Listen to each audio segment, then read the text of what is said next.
We begin our lovely story in 1865. The Civil War had just wrapped up, and as the South was undergoing Reconstruction, some people thought, hey, this is kind of crappy over here in the East, we should go west, and so they did. The government saw this migration and was all like, good job guys, we'll be over here reconstructing and helping you guys out by making states and territories and junk. And the Westerners were all like, cool, I guess. All was peachy and dandy until the Gilded Age came along and cool stuff like railroads were popular. And uncool stuff like trusts were also popular. Up until this point, most Western settlers were farmers, ranchers, or people looking for gold. Sometimes great things were made by the railroad companies, like the Transcontinental Railroad. Other times, trusts used their power and influence to build over farmers' lands. Farmers and ranchers were pretty upset by this kind of abuse, so they formed an alliance. This was the Farmers' Alliance, and it didn't solve any of the economic problems the farmers were facing. However, it certainly gained some popularity in the South, and it eventually merged with the National Agricultural Wheel to form the Farmers and Laborers Union of America, which then merged with the Knights of Labor to become the People's Party. In the end, the party didn't work out so well, but it did help the farmers have their voices heard, and reforms were put in place to limit the power of trusts. While the farmers and railroads were dealing with each other, a new industry began in the West, mining. Mining during this time was pretty dangerous and relatively unregulated. Like, sure, there weren't as many kids working down in mines as there were before, but there were still kids working down in mines.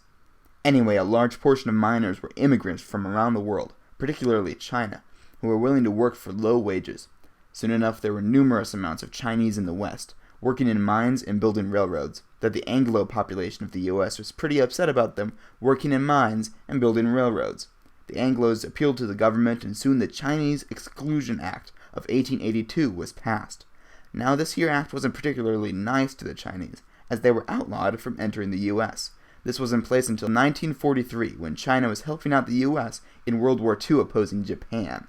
In the ripe year of 2012, the U.S. House of Representatives formally said, hey, sorry Chinese people, for excluding you, since you were actually pretty cool in regard to California. By that point, most people had forgotten about the Chinese Exclusion Act of 1882 entirely, but it was a nice gesture. The farmers of the West had a big problem on their hands. But on the other hand, they had on their hands a problem that had huge opportunities for cowhands. The problem was a bunch of wild cows and longhorns roaming around in Texas after the Civil War. So the farmers decided to make use of the trains that were also running rampant throughout the east and westward towards Sedalia, Missouri. The cowhands brought these cattle up to Sedalia and used the railways to transport the cows to the east, where people were beginning to discover the hamburger. As the railways discussed earlier extended even farther west, the cowboys of Texas, Oklahoma, and Kansas rounded up the cattle.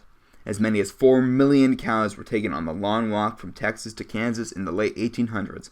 However, it turns out not everything is better in Texas, since many of the longhorns in the Lone Star State were diseased. Kansas cattle and their cowboys were angry about these sick cows, so they decided to quarantine the cows lower than Abilene, Kansas. Suddenly and imminently, the cow business was moved north to the Wyoming region. Since the cowboys of Texas were moving house, Kansas and Nebraska experienced huge bursts of people. The age of the open range was coming to a raging halt, and that meant that ranchers had to settle down. This was all well and good, except this also meant that homesteaders and sheep herders also came in for some fun and games. But soon, these fun and games came to a raging halt. It was time for total war.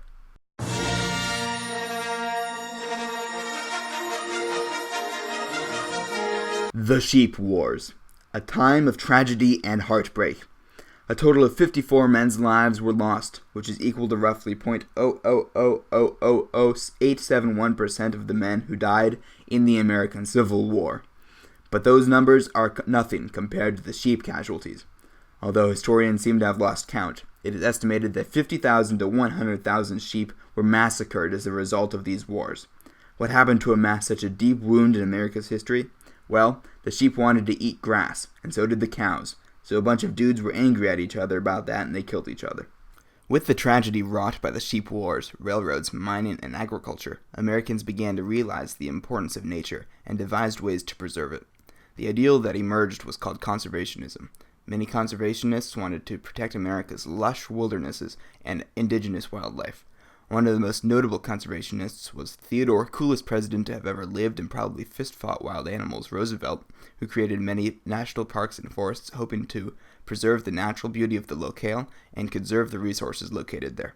While railroad and mining companies saw conservationists as a bunch of tree-hugging yahoos, many Americans supported the movement, but mainly to conserve the land due to economic resources that could be harvested. Many people disagreed with conservationists and believed that they were too focused on the economic side of nature preservation and didn't actually care about the environment. These preservationists, as they were called, sought to protect nature for the sake of protecting nature.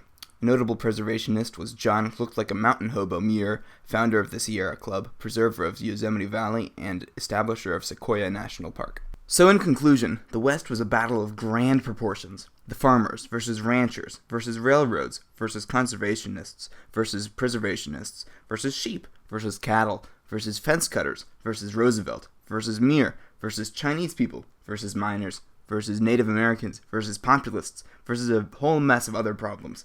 And while all these issues and conflicts may seem insurmountable, they didn't really matter because the countries of Europe, and later the U.S. itself, were about to enter the worldwide bar fight known as World War I.